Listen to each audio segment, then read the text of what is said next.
semuanya, nama saya Fitria Epa, NIM 19104168874, kelas A1 pagi, mata kuliah Analisis Lingkungan Bisnis, dosen Adi Mursalin SEMM. Saya akan membacakan ringkasan materi dari beberapa video yang ada pada bab 1 di buku Analisis Lingkungan Bisnis. Selamat menyaksikan. Materi pada video yang pertama, analisis lingkungan bisnis. Adanya analisis lingkungan bisnis untuk kita dapat mengidentifikasi adanya peluang-peluang dan opportunities dalam bisnis. Dengan adanya analisis lingkungan bisnis itu, kita dapat mengantisipasi adanya ancaman-ancaman atau trends. Analisis lingkungan bisnis ini terdiri dari dua komponen pokok, yaitu analisis lingkungan makro dan analisis lingkungan industri. Analisis lingkungan makro terdiri dari lingkungan ekonomi, sosial, politik, teknologi, budaya, kependudukan, dan sebagainya. Analisis lingkungan industri berada di perantaraannya sebagai interplanningnya. Bagaimana lingkungan makro bisa mempengaruhi dari aspek perusahaan, bisa secara langsung ataupun tidak langsung melalui lingkungan industri. Karakteristik pokok lingkungan makro yaitu, yang pertama, tidak memiliki batas, yang kedua, memberikan sinyal yang lemah karena perubahan yang terjadi susah untuk diprediksi. Yang ketiga, memiliki sifat yang tak bisa dikendalikan. Cara membangun kepekaan perusahaan, yaitu perusahaan harus tanggap akan perubahan selera konsumen. Perusahaan juga harus peka terhadap pesaing agar tidak kalah dalam bersaing. Pendekatan analisis lingkungan makro yang bersifat tidak reguler atau teratur atau anti-kontinu. Ciri-ciri yang tidak reguler itu misalnya dadakan. Misalnya ada perubahan secara dadakan, kita harus melakukan analisis. Jika sifat reguler artinya periodik atau teratur, atau bisa juga secara kontinu atau terus-menerus terjadi. Berikut ringkasan video yang kedua, pengantar bisnis dan lingkungannya. Naskah Budi Setiawan SEMSI, penalang materi Ami Pujiwanti SEMSI. Pengertian bisnis. Yang pertama, sebuah kegiatan atau usaha. Yang kedua, aktivitas terpadu yang meliputi pertukaran barang, jasa, atau uang yang dilakukan oleh dua pihak atau lebih dengan maksud memperoleh manfaat maupun keuntungan. Orientasi bisnis. Orientasi bisnis berdasarkan kegiatan utamanya. Yang pertama, organisasi bisnis. Yang kedua, organisasi nirlaba atau non-profit. Orientasi bisnis. Memiliki orientasi dan tujuan utamanya adalah mendapatkan laba atau keuntungan, peningkatan kekayaan investor sebagai hasil penanaman modal, setelah dikurangi biaya-biaya yang berhubungan dengan penanaman modal tersebut. Orientasi nirlaba atau non-profit lebih berorientasi dan bertujuan untuk kepentingan sosial dan manfaat bagi masyarakat umum.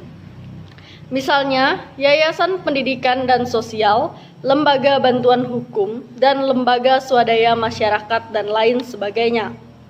Maksud dan tujuan bisnis. Yang pertama, memenuhi kebutuhan dan keinginan konsumen. Yang kedua, keuntungan usaha. Yang ketiga, pertumbuhan dan perkembangan yang berkelanjutan. Bisnis yang dijalankan harus memiliki pandangan atau visi yang jauh ke depan, atau dengan kata lain, bisnis harus bersifat visioner, tidak hanya sekedar ada, namun juga harus berorientasi pertumbuhan dan perkembangan berkelanjutan. Yang keempat, mengatasi berbagai resiko.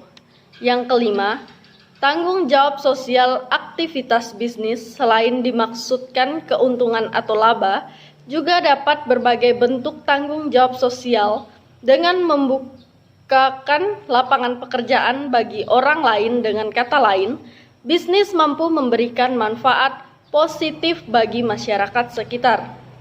Lingkungan bisnis dibagi menjadi dua. Yang pertama lingkungan internal, yang kedua lingkungan eksternal.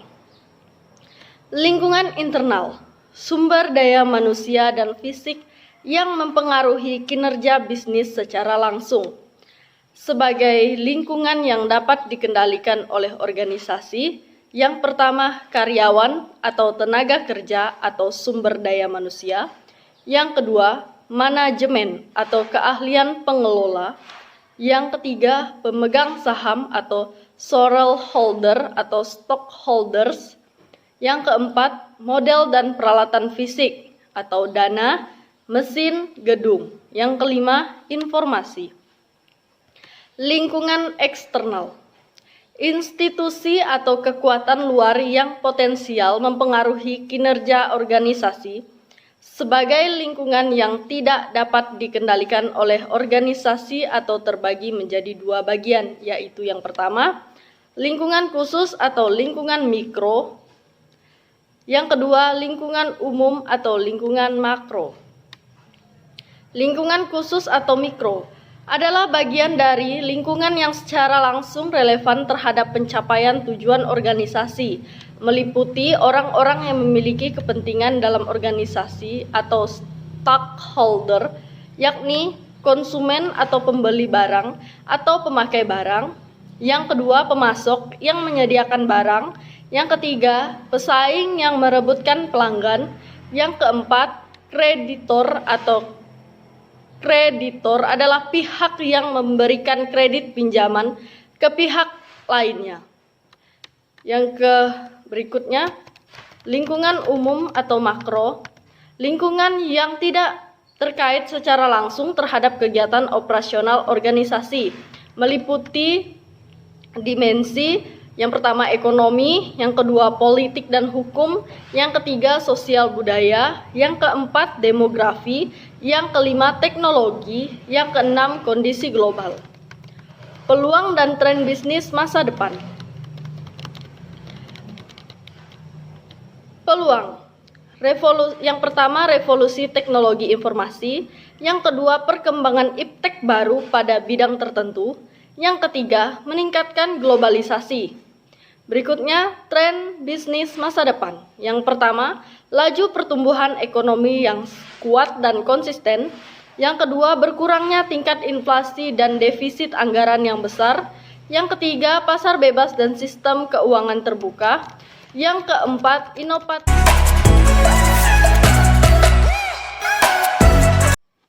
Konsep bisnis dan lingkungan bisnis. Bisnis adalah aktivitas yang menyediakan barang atau jasa untuk dijual dengan maksud mendapatkan laba. Suatu jenis aktivitas atau usaha individu yang terorganisir untuk menyalurkan atau menghasilkan atau menjual barang atau jasa guna mendapatkan keuntungan dalam memenuhi kebutuhan masyarakat. Laba. Laba adalah selisih antara penerimaan dengan biaya-biaya. Laba merupakan imbalan yang didapatkan pemilik bisnis sewaktu menginvestasikan uang dan waktu. Kebutuhan adalah keadaan kekurangan yang harus dipenuhi yang meliputi kebutuhan fisik, sponsial, dan individu. Jenis-jenis kebutuhan. Kebutuhan fisik. Kebutuhan fisik yaitu food, clothing, shelter, dan safety. Sosial, belonging, affection, individual, learning, knowledge, self-experience. Keinginan adalah suatu bentuk kebutuhan manusia yang telah dipengaruhi oleh budaya dan kepribadian seseorang. Fungsi bisnis. Yang pertama, pemenuhan kebutuhan masyarakat. Yang kedua, untuk mendapatkan keuntungan. Yang ketiga, tanggung jawab. Lingkungan. Bisnis sebagai suatu sistem terbuka di mana bisnis dapat mempengaruhi atau dipengaruhi oleh faktor-faktor lain. Lingkungan bisnis. Yang pertama, lingkungan khusus adalah bagian dari lingkungan yang secara langsung relevan bagi organisasi dalam mencapai tujuannya. Lingkungan khusus dibagi menjadi dua, yaitu lingkungan internal dan lingkungan eksternal. Yang pertama, lingkungan internal. Itu meliputi karyawan, pemilik atau pemegang saham, manajer, serikat, dan serikat kerja. Yang kedua, lingkungan eksternal meliputi konsumen. Ada dua ciri konsumen, yaitu konsumen individu dan konsumen industri. Pemasok. Pemasok adalah yang memberikan suplai untuk proses selanjutnya. Distributor, pesaing, dan media. Lingkungan umum mencakup kekuatan yang berada di luar organisasi yang berpotensi mempengaruhi kinerja organisasi.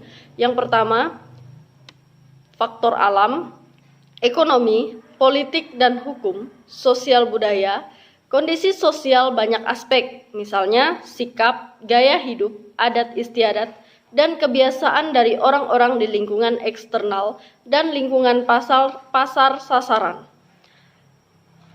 Teknologi. Akibat dari pengaruh teknologi mekanisme membuat pekerja menjadi lebih cepat dan lebih mudah. Teknologi merujuk pada peralatan, teknik, informasi, dan proses yang diperlukan dalam mengubah input menjadi output. Teknologi information. Yang pertama, change rapidly. Yang kedua, creators new market and opportunities. Yang ketiga, challenge is to make practical a profit product. Lingkungan global. Kekuatan internasional yang mempengaruhi bisnis, yaitu perjanjian internasional, kondisi ekonomi internasional, kesepakatan pasar internasional, pemasok, budaya, pesaing. Lingkungan industri. Lingkungan industri akan lebih mengarah pada aspek pesaing yang melingkupi bisnis, antara lain, yang pertama, pesaing sesama perusahaan dalam industri. Dampak dari adanya pesaing, yang pertama, perebutan pangsa pasar atau market share. Yang kedua, perebutan sumber daya produksi yang terbatas.